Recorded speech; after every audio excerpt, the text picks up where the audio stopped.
Incubus. A woman was left a widow. For a whole year her eyes were eating salt. Her relatives even began to suspect that she had lost her mind, crying and crying. The second year her tears stopped, as if a dam had been blocked. The woman even went to work. She got a job as a cook in a good restaurant. Her own appetite was irrevocably lost the day she forcefully shoved the memorial cutia into her mouth, because that's how it is and it has to be like people. The appetite was gone, but the skill, dexterity, and penchant for monotonous work remained. The restaurant put her on salads. No one knew how to slice vegetables into such beautiful, almost transparent slices. The third year passed, and the grief remained only in the bottom of her eyes, and only those who were particularly attentive to the moods and states of others could discern it. Everyone else saw an ordinary grandmother, a little faded and bored, quiet but witty, tired to climb but not allowed to sit on her neck, with henna-dyed hair and unfashionable skirts in the style of a go-go. Every year, on the day her husband died, the woman held a memorial dinner. She put his picture in a mourning frame on the table, purposely bought beautiful candles, took the cheap crystal that had been gathering dust in the wall, and miraculously preserved her great-grandmother's porcelain dish. She cooked something exquisite, served it for two, and bought good wine. And she dressed up as if it were a real date. She made appointments with the hairdresser and beautician in advance, and thought about her dress. The widow herself knew that it all looked strange, and that this dinner looked more like some kind of barbaric rite than a tribute to the one you had let go to the other side of the sticks. But she couldn't help it. It made it easier for her to cope. He doesn't care anymore, and it's easier for me, she thought. It's not like I'm hurting anyone, and the fact that it's weird. After all, no one will ever know about it. And so, on the third year, as usual, she sat at the table. The bottle of wine was half full, the salad with quail eggs and pancakes with pollard caviar beaten, however, without much appetite, despite the fact that it was the hungry 90s, and the products she got not without difficulty. There was a heavy weight in her head. The woman had already had time to talk to the picture, and cry, and sigh about how unfair it was to be a one-woman man, especially when you are only 42 and grief has sharpened your cheekbones beautifully and added depths to your look. It was past midnight, and she seemed about to put the plates in the sink and put the picture back where it was for the remaining 364 days of the year, on the bedroom dresser, when suddenly a strange chill ran down her spine.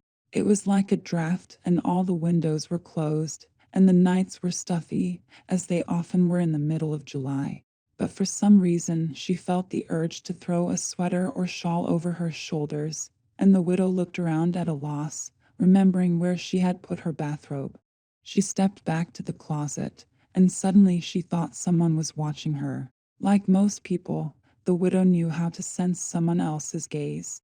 Abruptly turned around, she found behind her only a photo of her deceased husband.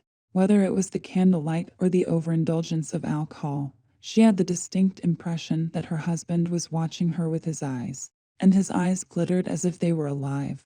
And there was something else, something different about the picture, but she couldn't quite put her finger on it.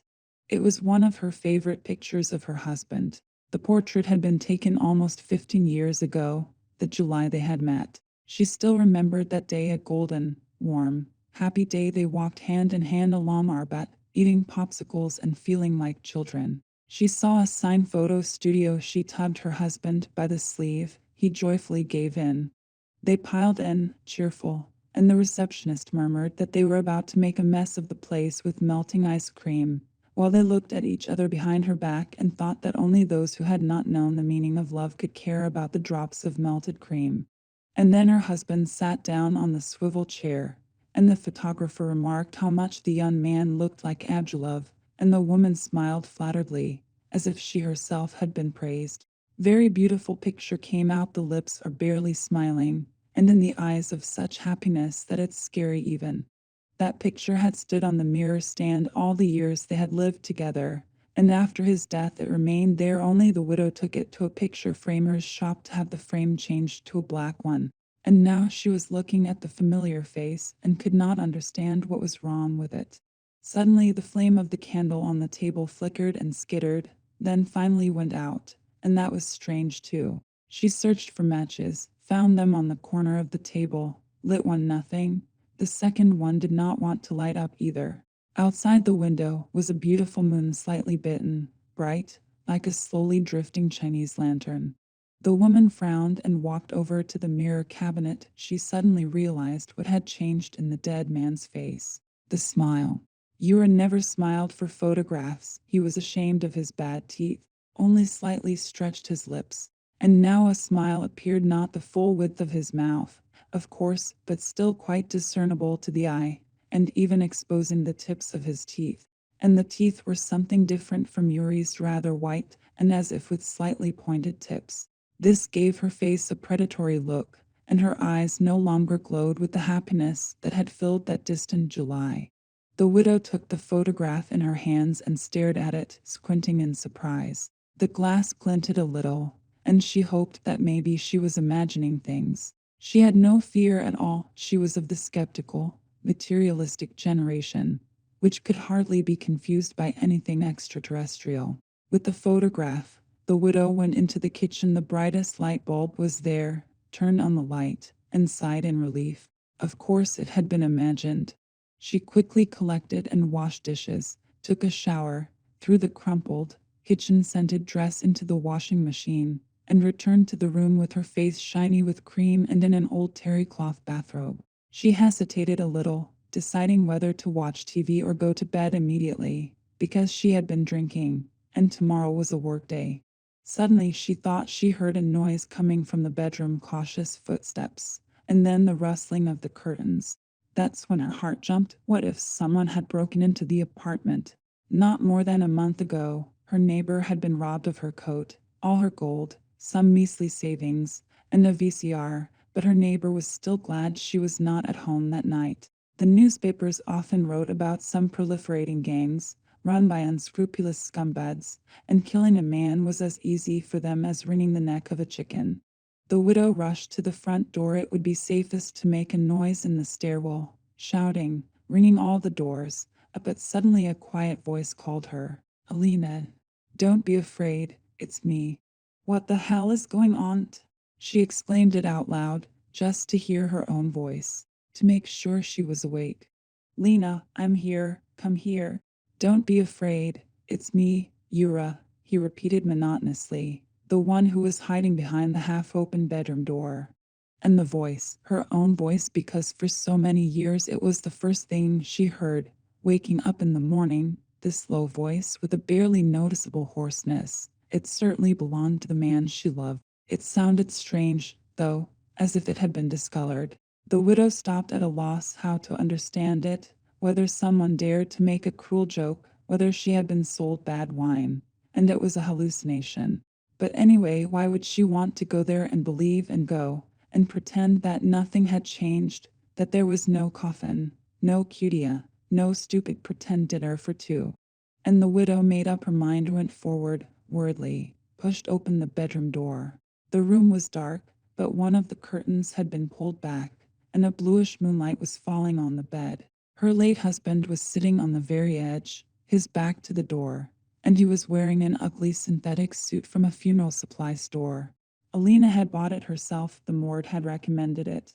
Yura never wore strict suits. He could not be buried in a t-shirt and jeans. Yura, she called out with dry lips. But how can it be? You're dead, aren't you? I buried you myself. It's no big deal, the man said without turning around. I've been here before. I just didn't want to scare you. It's absurd. It must be the wine. In Moskovsky Komsomolets the other day there was a story about bad alcohol. How silly it all is. Come here, Lena. You missed me. You called for me. You put my picture on the table. So I came. And you don't come to me. He sounded like Durin, but the man spoke strangely. Phrases were like stumps, and her husband had a figurative speech, even perhaps a little overloaded with metaphors, which was often the subject of jokes for their friends. You speak forwardly, Yuka. You should write prose, they used to say. Like a spellbound woman walked over to her husband, who never turned around at the sound of her footsteps. She sat on the edge of the bed, threw her hand up to put it on his shoulder, but at the last moment changed her mind, embarrassed, or something. She'd grown unused to the idea of even touching a man, much less touching him. Somehow she wasn't worried at all. On the contrary, it felt good and easy. Some part of her consciousness knew that it was all an illusion, a dream, or madness. But on the other hand, wasn't that what she had asked for from the paper icon she had bought the day of his funeral? Wasn't she ready to give anything and everything for the chance to look into her husband's face just once more, to talk to him for a few minutes, to smell his hair? She leaned over and pressed her nose to the top of Ura's head, and immediately pulled away, wincing. Her nose tingled. Her husband smelled like an unopened bottle of nail polish remover. Formalin, he said. I don't like it myself, but I figured it was necessary. Do you still love me, Lena? Guy? Of course I do. How can you ask? It's just that somehow, it doesn't matter. We're together now. She touched her husband's hair, which was strangely hard, as if it had been washed in rusty water. Her husband continued to sit there like an idol, not responding to her caress, not surprised, not turning round. Just a shadow, a shell, but better that than drinking cognac in front of his portrait. Courage, she took him by the shoulders and turned him to her. Ura was as light as a rag doll, and his body felt soft, cotton-like. But he had kept himself in shape all his life. Every morning, even in the rain, and in -20, he went out into the yard to do pull-ups on the horizontal bar. He kayaked in the summer and skied in the winter. She liked to touch his body, moldy elastic. Losing his balance, Ura fell on his side, not even putting his arm forward, as if he wasn't afraid of being hit. With a thud, his head made contact with the headboard, and Lena clammed her hand over her mouth to keep from screaming, but her husband did not even flinch. He just wiggled awkwardly, rose and sat down again beside her. At last she could see his face. Yes, it was him, Ura, maybe a little too pale and gaunt, but undeniably him. Her husband slowly raised his straightened arms, a gesture of a mannequin or a plasticine man from a cartoon, and his palms came down on the woman's shoulders. She was suddenly aware that his hands were ice cold. A wave of goosebumps ran down her back. Her Jura, who had given her daisies and made chocolate for her. Yua, who knew every mole on her body, and who, like radar, caught the subtlest shades of her moods. Who took time off work if she had the flu. Who now looked at her with blank eyes, as if she were under anesthesia.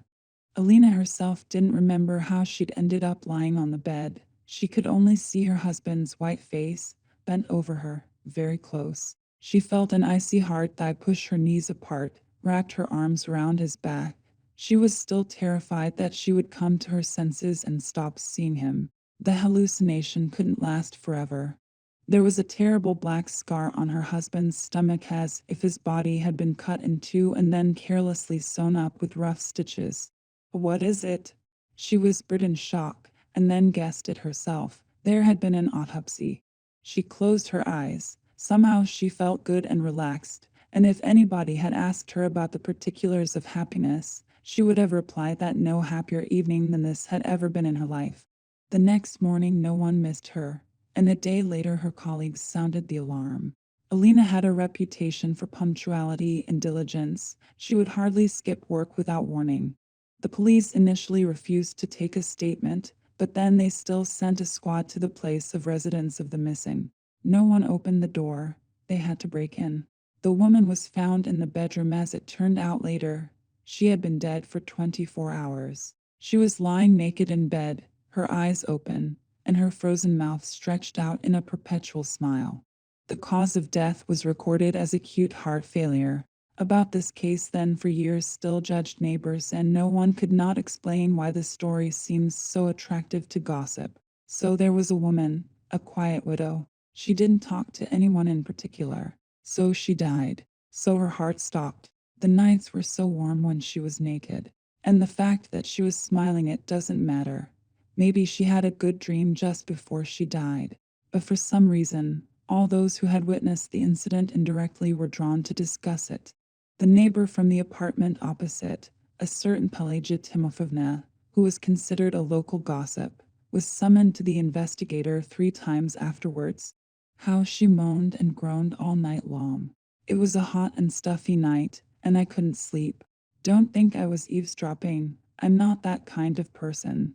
I just went out to the balcony to get some breeze. At first, I thought Lenka was sick and wanted to go to her. She was moaning like a wounded woman. It never occurred to me that she had a man. She was so upset after Jury's death that it was clear that she would not tolerate others around her.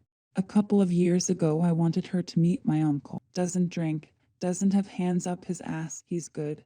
That would make a great couple. But Lenka glared at me in such a way